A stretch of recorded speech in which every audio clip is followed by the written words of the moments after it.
Hello everyone, good evening. उम्मीद करती हूँ आप सभी अच्छे होंगे और स्वस्थ होंगे। स्वागत है आप सभी का सोशियोलॉजी के पीवाईक्यू सीरीज में। ये वीडियो आपके आगामी exam GDC, GRC, UP PGT, assistant professor, UGC net सबके लिए काफी हेल्पफुल है। अगर आप चैनल पर नए हैं तो चैनल को सब्सक्राइब कीजिएगा। इस क्लास से संबंधित कोई भी आपको डाउट लगता है तो आप कमेंट बॉक्स में मुझसे पूछ सकते हैं। वीडियो अच्छी लगे तो वीडियो को लाइक जरूर कीजिएगा। पहला क्वेश्चन है, यक्षगान नृत्य किस राज्य से संबंधित है? Option A Tamil Nadu, option B है असम, ऑप्शन सी कर्नाटक और ऑप्शन डी है केरल। काफी बच्चे पूछते हैं कि ये क्लास किस टाइम पर होती है, तो ये क्लास रोज डेली 9 PM पर होती है। तो बताइए, यक्षगान नृत्य ये कहाँ से संबंधित है? तो ये संबंधित है कर्नाटक से। ऑप्शन सी इसका राइट आंसर है। और अगर पूछे तमिलनाडु में कौन सा त्योहार मनाया जाता है, एक त्योहार का नाम है जलीकट्टू। ये खेल है, इससे मनाया जाता है। ये यूजीसी नेट में पूछा गया क्वेश्चन है। नेक्स्ट क्वेश्चन देखिए, थ्योरीज ऑफ प्रिमिटिव रिलीजन पुस्तक के लेखक कौन है? Option A Evans Pritchard, option B E B Tylor, option C है मैक्स वेबर और ऑप्शन डी इमाम दुर्की। तो बताइए, थ्योरीज ऑफ प्रिमिटिव रिलीजन, तो ये जो पुस्तक है ये है इवांस प्रिचार्ड की। ऑप्शन ए इसका राइट आंसर है। कमेंट बॉक्स में बताइए कि इवांस प्रिचार्ड ने किस जनजाति का अध्ययन किया था।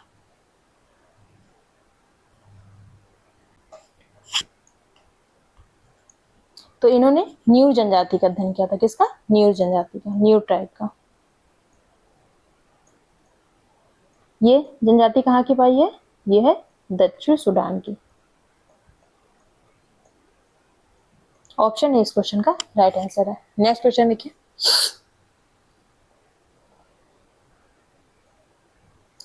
महिलाओं को हिंसा से बचाने के लिए घरेलू हिंसा अधिनियम 2005 की स्थिति से प्रभावित हुआ था। ऑप्शन ए 2 अक्टूबर 2006 से, ऑप्शन बी है 15 अगस्त 2005 से, ऑप्शन सी है 26 अक्टूबर 2006 से और ऑप्शन डी है 26 जनवरी 2005 से। तो बताइए कब इन्फोर्स में आया था घरेलू हिंसा अधिनियम, डोमेस्टिक वायलेंस एक्ट 2005? तो ये आया था 26 अक्टूबर 2006 में इन्फोर्स में।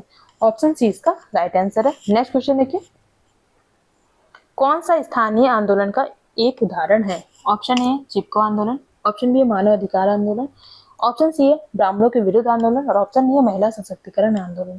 तो बताइए इनमें से कौन सा आंदोलन स्थानीय आंदोलन है?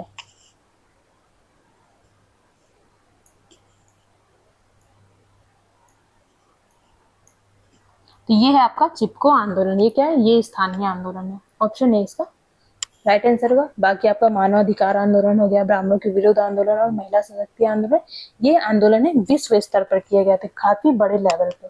तो ऑप्शन ए इसका राइट आंसर है। नेक्स्ट क्वेश्चन देखिए, संथानम कमेटी का संबंध निम्नलिखित में से किससे है? बताइए। ऑप्शन ए ग्रामीण विकास से, ऑप्शन बी भ्रष्टाचार से, ऑप्शन सी नगरीय विकास से और ऑप्शन डी साइबर अपराध से। संथानम कमेटी, तो ये संबंधित है भ्रष्टाचार, करप्शन से। ऑप्शन बी इसका राइट आंसर है। नेक्स्ट क्वेश्चन देखिए,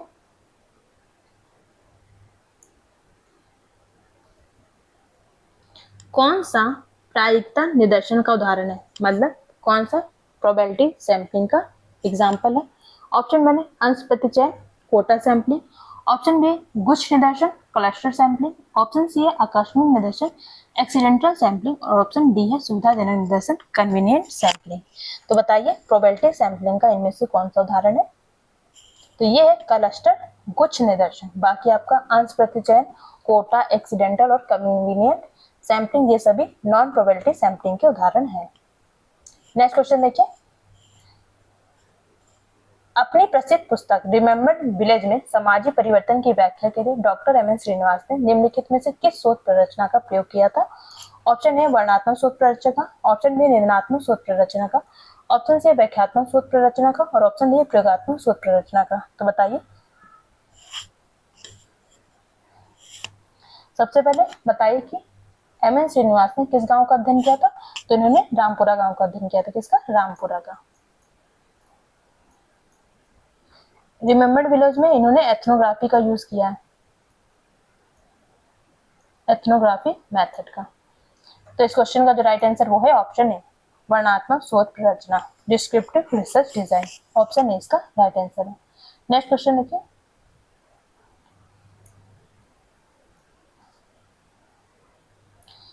किसी सामाजिक इकाई के जीवन के अन्वेषण और विश्लेषण जिसमें कि एक व्यक्ति, एक परिवार और एक संस्था, एक सांस्कृतिक समूह या संपूर्ण समुदाय शामिल हो जाना जाता है, क्या कहलाता है? ऑप्शन ए वस्तुनिष्ठ अध्ययन कहलाएगा, ऑप्शन बी शोध अध्ययन कहलाएगा, ऑप्शन सी समूह अध्ययन कहलाएगा और ऑप्शन डी है व्यक्तिगत अध्ययन कहलाएगा।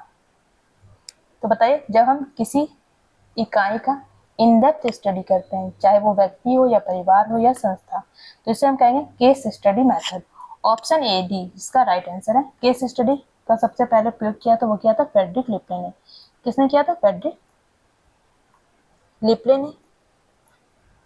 सामाजिक विज्ञान में व्यक्तिगत अध्ययन का प्रयोग किया है हर्बर्ट स्पेंसर ने सोशल साइंसेस में। ऑप्शन डी इसका राइट आंसर है। नेक्स्ट क्वेश्चन देखिए,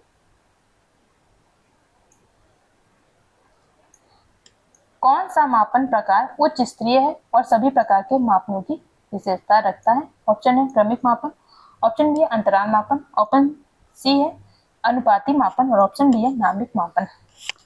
तो बताइए, कौन सा मापन है जो सभी प्रकार के मापन की विशेषता रखता है?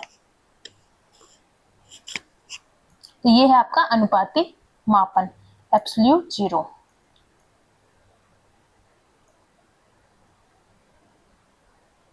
इसमें आपको ऑर्डिनल, इंटरवल और नॉमिनल इन सभी के गुण मिल जाते हैं। ऑप्शन सी इसका राइट आंसर है। नेक्स्ट क्वेश्चन देखिए, इसको आपको मिलान करना है। चार्ल्स फूले, मेलिनोवस्की, आर.के. मटर और मैक्स वेबर। तो चार्ल्स फूले ने किसकी अवधारणा दी है? तो चार्ल्स फूले ने अवधारणा दी है कॉन्सेप्ट ऑफ क्रिएटिवनेस, सृजनात्मकता की अवधारणा। मेलिनोवस्की ने अवधारणा दी है कल्चर, कॉन्सेप्ट ऑफ कल्चर, संस्कृति की अवधारणा। आर.के. मटर ने दी है reference group theory, concept of reference group, संदर्भ समूह की अवधारणा। मैक्स वेबर ने दी है कॉन्सेप्ट ऑफ सोशल क्लास, सामाजिक वर्ग की अवधारणा। तो इसका जो राइट आंसर है ए का है 3।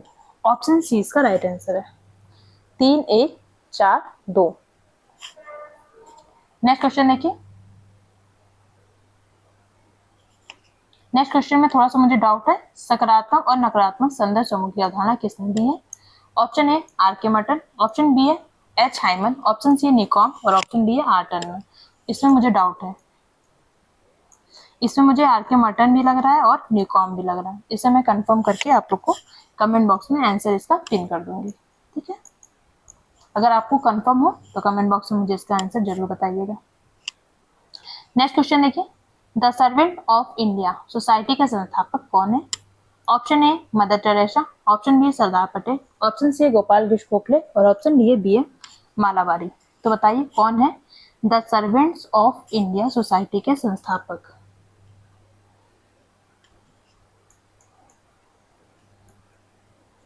तो इसके संस्थापक है गोपाल कृष्ण गोखले। ऑप्शन सी इसका राइट आंसर है। नेक्स्ट क्वेश्चन देखिए, आर हिंटन के अनुसार किस संस्कृति की सबसे छोटी इकाई माना जाता है? किस संस्कृति को सबसे छोटी इकाई माना जाता है? ऑप्शन ए है सांस्कृतिक प्रतिरूप, कल्चर पैटर्न को, ऑप्शन बी है आइडियल कल्चर को, ऑप्शन सी है संस्कृति विशेष कल्चर ट्रेट को, ऑप्शन डी है संस्कृति समझ कल्चर कॉम्प्लेक्स को।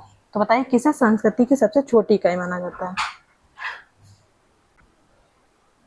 तो इस क्वेश्चन का जो राइट आंसर है वो है ऑप्शन सी कल्चरल ट्रेड्स, सांस्कृतिक विशेषक। ऑप्शन सी इसका राइट आंसर है। नेक्स्ट क्वेश्चन देखिए,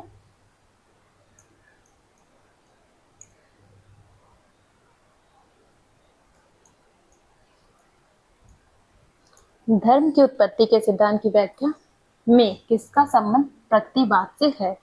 ऑप्शन ए टायलर का, ऑप्शन बी है फ्रेजर का, ऑप्शन सी है मेलिनोवस्की का और ऑप्शन डी है मैक्स मूलर का। तो इस क्वेश्चन का जो राइट आंसर होगा वो है ऑप्शन डी मैक्स मूलर। इन्होंने प्रतिवाद, थ्योरी ऑफ नेचुरलिज्म का सिद्धांत दिया था। ऑप्शन डी इसका राइट आंसर है। नेक्स्ट क्वेश्चन है, निम्नलिखित में से किस स्तर को समाजशास्त्र के विकास का द्वितीय चरण माना जाता है? ऑप्शन ए 6वीं से 14वीं शताब्दी को, ऑप्शन बी है 9वीं से 11वीं शताब्दी को, ऑप्शन सी है 14वीं से 17वीं शताब्दी को और ऑप्शन डी है 15वीं से 18वीं शताब्दी को। तो बताइए इसका राइट आंसर। समाजशास्त्र के विकास का द्वितीय चरण आपको बताना है।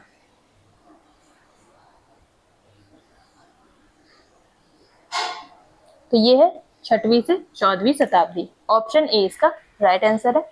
नेक्स्ट क्वेश्चन देखिए,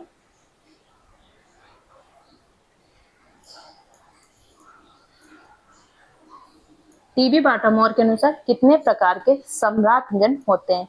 कितने प्रकार के इलीट्स होते हैं आपको ये बताना है। ऑप्शन ए है 5, ऑप्शन बी है 3, ऑप्शन सी है 4 और ऑप्शन डी है 2। तो बताइए इस क्वेश्चन का राइट आंसर। कितने प्रकार के सम्राट जन होते हैं, इलीट्स होते हैं?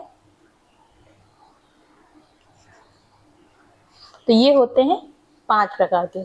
कौन कौन से हैं आप लोग मुझे कमेंट बॉक्स में बताइए। पहला तो होता है आपका बुद्धिजीवी वर्ग, इंटेलेक्चुअल वर्ग। दूसरा आपका होता है प्रबंधकीय संभ्रांत, प्रबंधकीय संभ्रांत वर्ग। तीसरा होता है आपका सरकारी नौकरशाह।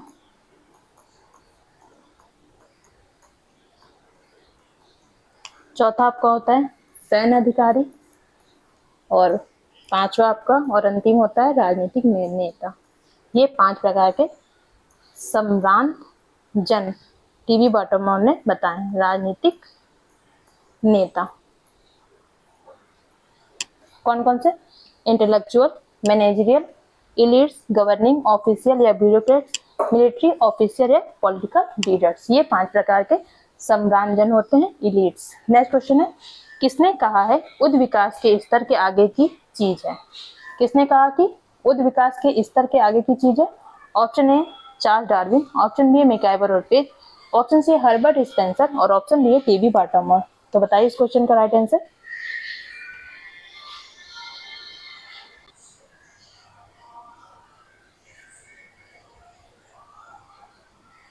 तो ये जो स्टेटमेंट दी है ये दी है मैकआइवर और पेज की, ये डार्विन की नहीं है। ऑप्शन बी इसका राइट आंसर है। नेक्स्ट क्वेश्चन देखिए, टेनिस कोर्ट की शपथ का संबंध निम्नलिखित में से किस एक से है? ऑप्शन ए ब्रिटिश क्रांति से, ऑप्शन बी फ्रांसीसी क्रांति से, ऑप्शन सी अमेरिका क्रांति से और ऑप्शन डी जर्मनी की क्रांति से। तो बताइए ओथ ऑफ टेनिस कोर्ट ये किससे रिलेट करता है?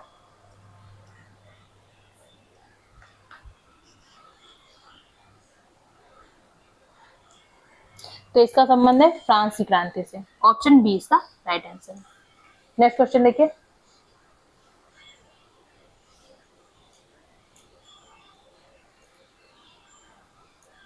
निम्नलिखित में से सहभागी अवलोकन विधि प्रयोग करने के लिए किसे जाना जाता है?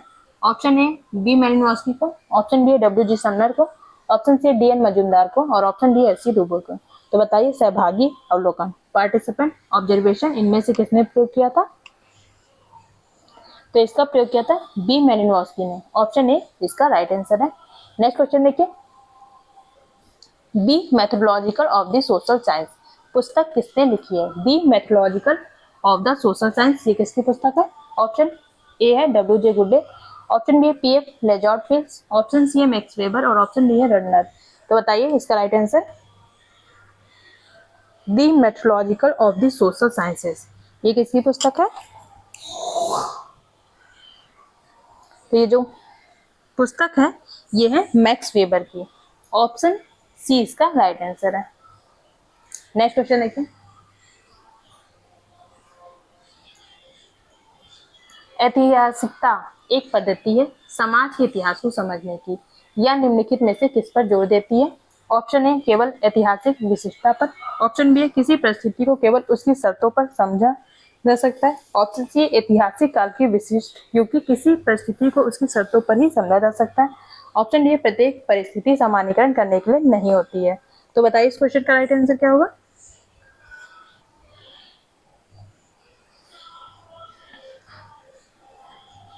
तो इस क्वेश्चन का जो राइट आंसर वो है ऑप्शन सी, ऐतिहासिक काल की विशिष्ट क्योंकि किसी परिस्थिति को उसकी शर्तों के आधार पर ही समझा जा सकता है। ऑप्शन सी इस क्वेश्चन का राइट आंसर है।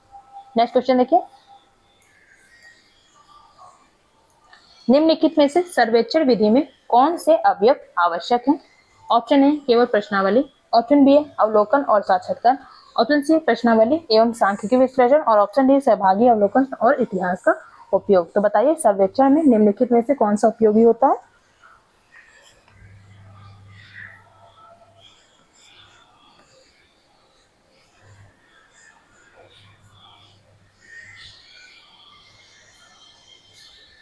तो इसमें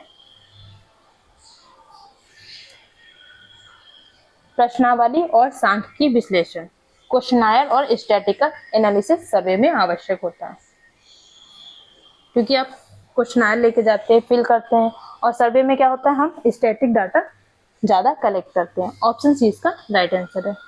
नेक्स्ट क्वेश्चन देखिए,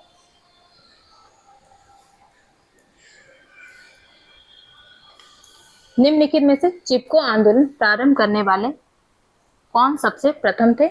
option A Chanda Devi, option B Gaura Devi, option C ममता कुलकर्णी और ऑप्शन डी वंदना सिवा। तो बताइए चिपको आंदोलन की शुरुआत किसके द्वारा की गई थी?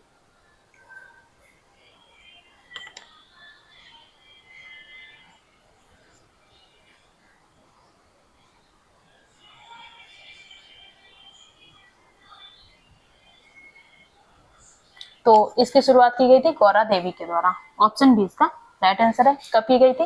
1970 के आसपास की गई थी। और नेक्स्ट क्वेश्चन है, अभी हाल ही में जलवायु परिवर्तन पर अंतर्राष्ट्रीय निर्वाचिका सभा कहाँ पर आयोजित की गई थी? ये 2024 का क्वेश्चन है, तो उस अकॉर्डिंग आप बताएंगे। ऑप्शन ए फ्रांस में, ऑप्शन बी स्वीडन में, ऑप्शन सी दुबई में और ऑप्शन डी बहरीन में। तो कहाँ पर आयोजित की गई थी अंतर्राष्ट्रीय निर्वाचिका सभा? तो ये आयोजित की गई थी दुबई में। ऑप्शन सी इसका राइट आंसर है। Next question,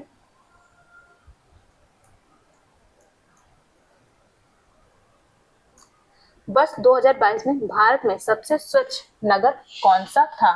option A Bhopal, option B Tarakeswar, option C Indore और ऑप्शन डी चंडीगढ़। तो बताइए सबसे स्वच्छ नगर 2022 में कौन सा था? ये था आपका इंदौर। अभी भी आपका इंदौर सबसे स्वच्छ नगर के अंतर्गत आता है। नेक्स्ट क्वेश्चन देखिए, अम्लीय वर्षा किसके कारण होती है? ऑप्शन ए नाइट्रोजन ऑक्साइड के कारण, ऑप्शन बी सल्फर डाइऑक्साइड के कारण, ऑप्शन सी कार्बन डाइऑक्साइड के कारण और ऑप्शन डी ए और बी दोनों के कारण। तो बताइए अम्लीय वर्षा का कौन सा कारण है?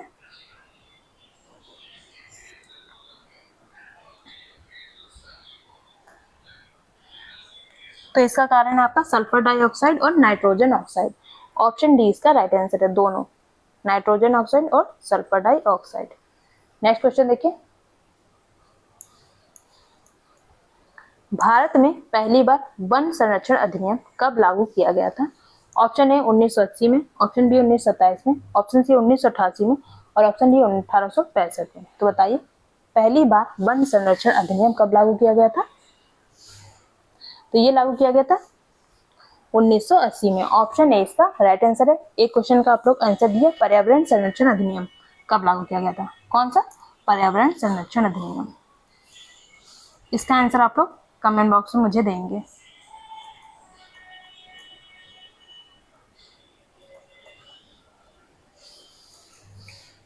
नेक्स्ट क्वेश्चन देखिए,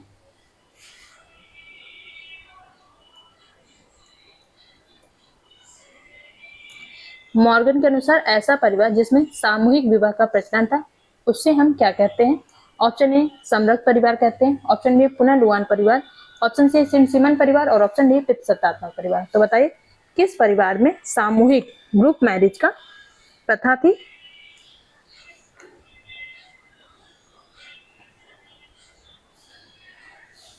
तो ये था पुनर्लुआन परिवार में। ऑप्शन बी इसका राइट आंसर है।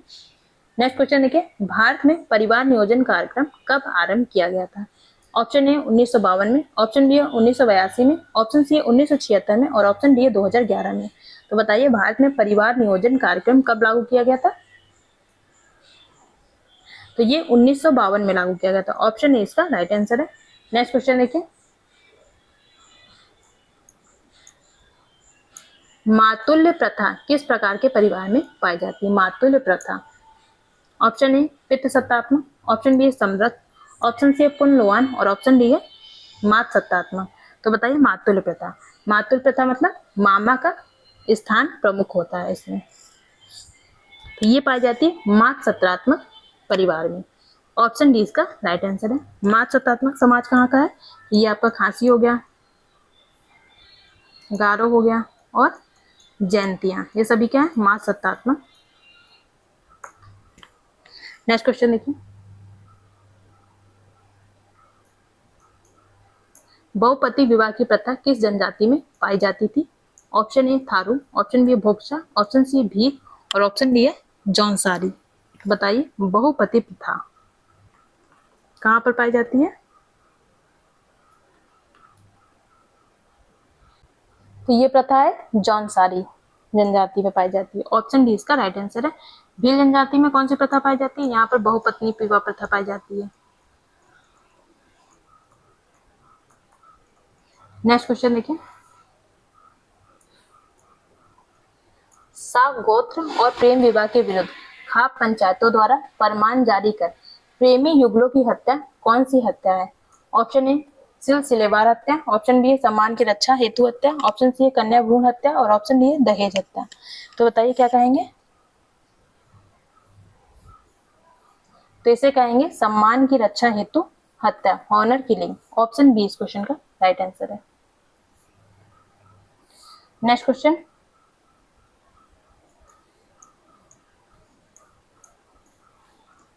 किस दशक को भारत सरकार ने नवाचार का दशक घोषित किया था?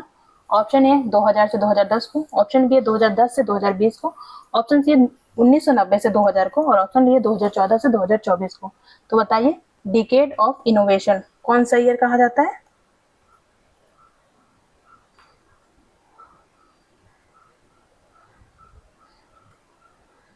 तो ये ईयर कहा जाता है 2010 से 2020 का। ऑप्शन 20 का राइट आंसर है। नेक्स्ट क्वेश्चन है, वर्ष 2013 की विज्ञान एवं तकनीक नीति का केंद्र किस बिंदु पर आधारित था? ऑप्शन ए शोध और विकास की सुविधाओं पर, ऑप्शन 2 बड़ी कंपनियों के साथ तकनीकी साझेदारी पर, ऑप्शन 3 राज्यों के साथ तकनीकी साझेदारी पर और ऑप्शन 4 है बड़ी वैज्ञानिक परियोजनाओं पर। ये आपका कोर्स नीचे दिया हुआ है। Option A 1 2 3, option B 2 3 4, option C 3 4 1 और ऑप्शन डी 4 1 2। तो बताइए कौन सा राइट आंसर होगा?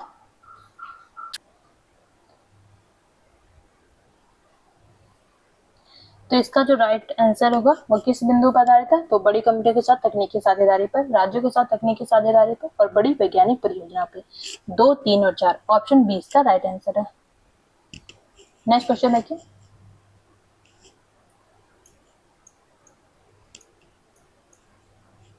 जब अभौतिक संस्कृति भौतिक संस्कृति के पीछे रह जाती है तो उसे हम क्या कहते हैं? ऑप्शन ए सांस्कृतिक अग्रसार कहेंगे, ऑप्शन बी सांस्कृतिक विलंबना कहेंगे, ऑप्शन सी सांस्कृतिक स्त्रीकरण कहेंगे और ऑप्शन डी है प्रौद्योगिक संस्कृति कहेंगे। तो बताइए जब अभौतिक संस्कृति भौतिक संस्कृति के पीछे रह जाती है तब हम इसे क्या कहेंगे? तो इसे हम कहेंगे सांस्कृतिक विलंबना, कल्चरल लैग। ऑप्शन 20 क्वेश्चन का राइट आंसर है। कल्चरल लैग का कॉन्सेप्ट किसने दिया था? ये कॉन्सेप्ट जो दिया था वो दिया था ऑकबर्न ने। उनकी पुस्तक है सोशल चेंज, उसमें दिया था इन्होंने। नेक्स्ट क्वेश्चन है, उड़ीसा में फैलीन चक्रवात कब आया था? ऑप्शन ए 2003 में, ऑप्शन बी 1919 में, सॉरी 1999 में, ऑप्शन सी 2013 में और ऑप्शन डी 2009 में। तो उड़ीसा में फैलीन चक्रवात आया था 2013 में। ऑप्शन सी इस क्वेश्चन का राइट आंसर है और इसका राइट आंसर है ऑप्शन बी सांस्कृतिक विलंबना। नेक्स्ट क्वेश्चन देखिए,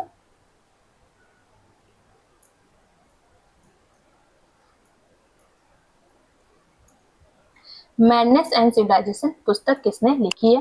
ऑप्शन ए मिशेल फुको ने, ऑप्शन बी एंथोनी गिडेंस ने, ऑप्शन सी पियरे बोर्दो ने और ऑप्शन डी एडवर्ड सेड ने। तो बताइए मैडनेस एंड सिविलाइजेशन ये किसके द्वारा लिखी गई पुस्तक है? तो ये पुस्तक लिखी है मिशेल फुको ने। ऑप्शन ए इसका राइट आंसर है। नेक्स्ट क्वेश्चन देखिए, मैक्स वेबर ने अपनी किस कृति में धार्मिक विचारों और आर्थिक विकास के संबंध को स्थापित किया है? Option A the city, option B है world religions, option C the Protestant ethic and the spirit of capitalism, option A theory of a social and economic organisation. तो बताइए इस क्वेश्चन का राइट आंसर।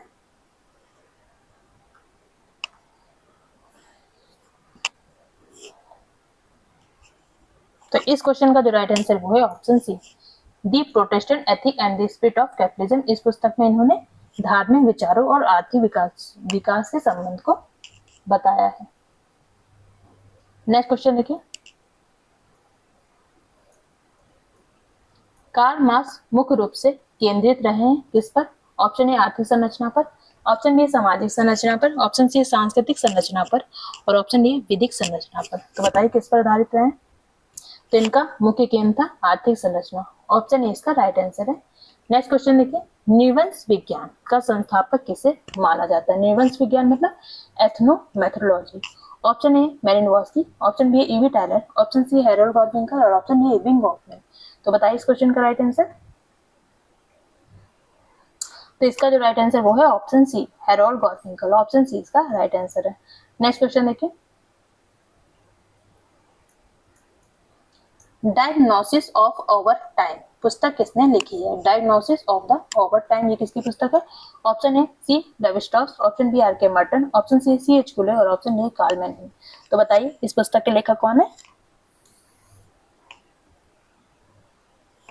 तो ये जो पुस्तक है वो है कार्ल मैनहीम की। ऑप्शन डी इस क्वेश्चन का राइट आंसर है। नेक्स्ट क्वेश्चन देखिए,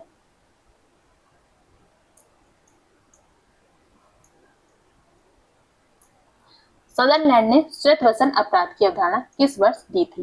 ऑप्शन ए 1939 में, ऑप्शन बी 1839 में, ऑप्शन सी 1959 में और ऑप्शन डी 1859 में। तो बताइए सफेद पोष अपराध की अवधारणा कब दी थी सदरलैंड ने?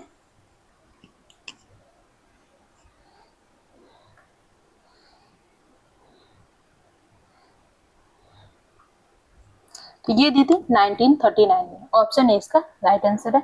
नेक्स्ट क्वेश्चन देखिए, निम्नलिखित में से कौन सी राज्य की विशेषता नहीं है? ऑप्शन ए राज्य का निर्माण किया जाता है, ऑप्शन बी राज्य औपचारिक रूप से संगठित अवस्था है, ऑप्शन सी है राज्य एक स्वाभाविक और नैसर्गिक व्यवस्था है और ऑप्शन डी है राज्य एक निश्चित प्रदेशीय संगठन है। तो बताइए इसमें से कौन सा स्टेट में राज्य के संबंध में गलत लिखा है? तो इस क्वेश्चन का जो राइट आंसर है राज्य एक स्वाभाविक और नैसर्गिक व्यवस्था है, ये नहीं है। ऑप्शन सी इसका राइट आंसर है। राज्य का निर्माण किया जाता है या एक औपचारिक संगठन है, ये भी सही है, या एक प्रदेशीय संगठन है, ये भी सही है। ऑप्शन सी इसका राइट आंसर है। नेक्स्ट क्वेश्चन देखिए,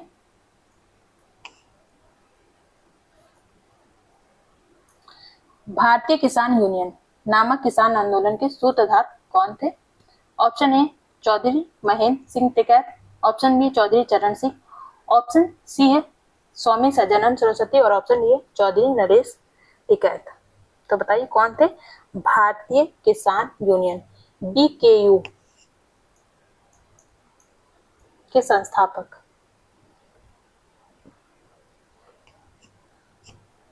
तो ये थे आपके चौधरी महेंद्र सिंह टिकैत। ऑप्शन ए इसका राइट आंसर है।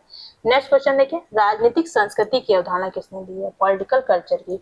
Option A Easton, option B है ट्यूमिन, ऑप्शन सी आमंड एवं पॉवेल, ऑप्शन डी है हाइमेन। तो बताइए राजनीतिक संस्कृति की अवधारणा किसने दी है?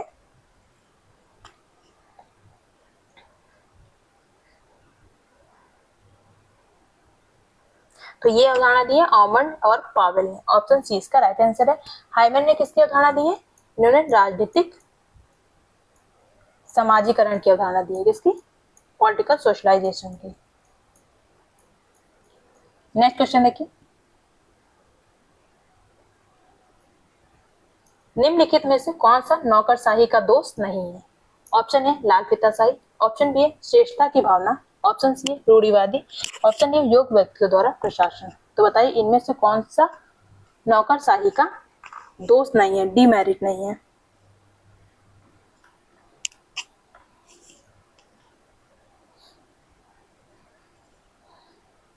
तो योग व्यक्तियों द्वारा शासन ये क्या है? डीमेरिट नहीं है। ऑप्शन डी इसका राइट आंसर है।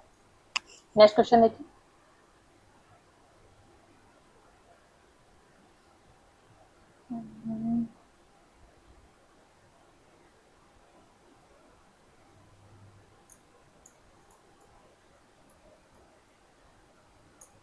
किसने कहा है कि पूंजीवाद सामंतवादी समाज का निषेध है और समाजवाद पूंजीवाद का निषेध होगा, अर्थात समाजवाद निषेध का निषेध है? ऑप्शन ए कार्ल मार्क्स का कहना है, ऑप्शन बी फ्राइडिस एंजल्स का कहना है, ऑप्शन सी डीपी मुखर्जी का कहना है और ऑप्शन डी रेमंड एरो का कहना है। तो बताइए निषेधों के निषेध की बात कौन करते हैं?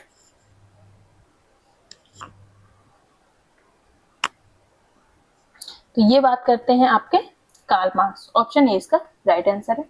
नेक्स्ट क्वेश्चन देखिए, किसने कहा है कि किसी भी सिद्धांत की हत्या तथ्यों द्वारा होती है? Theory is murdered by facts. Option A Herbert Spencer का कहना था, option B R K Merton, option C P A Sorokin और ऑप्शन डी इमाइल दुर्खिम।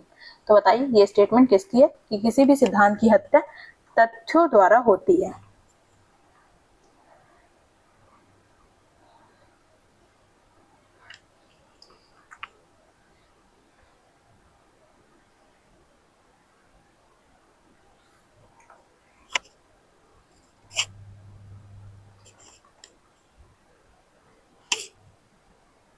तो इस क्वेश्चन का जो राइट आंसर है वो है option A Herbert Spencer. Option A इसका राइट आंसर है। नेक्स्ट क्वेश्चन देखिए,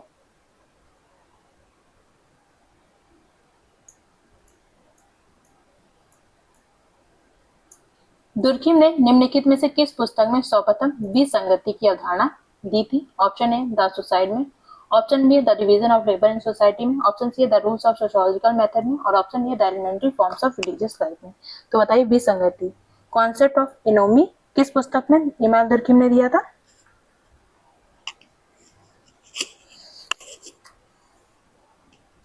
तो सबसे पहले इन्होंने अपनी पुस्तक the division of labour in society में दिया था। ऑप्शन बी इस क्वेश्चन का राइट आंसर है। नेक्स्ट क्वेश्चन देखिए, किसने कहा है कि मस्तिष्क एवं विचार वास्तविक है और भौतिक दुनिया वास्तविक नहीं है। ऑप्शन ए फ्रेडरिक एंजल्स ने कहा है, ऑप्शन बी कार्ल मार्क्स ने कहा है, ऑप्शन सी फ्रेडरिक हीगल ने कहा है और option D B N Adams ने कहा है। तो बताइए किसने कहा है कि मस्तिष्क और विचार वास्तविक है और भौतिक दुनिया वास्तविक नहीं है। तो ये जो मानना था फ्रेडरिक हीगल का मानना था। इन्होंने विचारों पर जोर दिया था जबकि कार्ल मार्क्स ने भौतिक दुनिया और पदार्थ पर जोर दिया था। ऑप्शन सी इसका राइट आंसर है। नेक्स्ट जो क्वेश्चन है ये आपका होमवर्क है, इसका आप मुझे कमेंट बॉक्स में इसका आंसर बताइएगा। स्ट्रक्चरेशन थ्योरी से कौन संबंधित है। उम्मीद करती हूँ आपको वीडियो अच्छी लगी होगी। फिर भी किसी भी क्वेश्चन में कोई भी डाउट होता है तो आप कमेंट बॉक्स में मुझसे पूछ सकते हैं। और एक क्वेश्चन मैंने डाउटफुल छोड़ा है, अगर आपको उसका आंसर पता हो तो कमेंट बॉक्स में मुझे जरूर बताइए। वीडियो देखने के लिए आपका बहुत बहुत धन्यवाद। मिलते हैं कल इसी टाइम पर। Bye bye, good night, take care.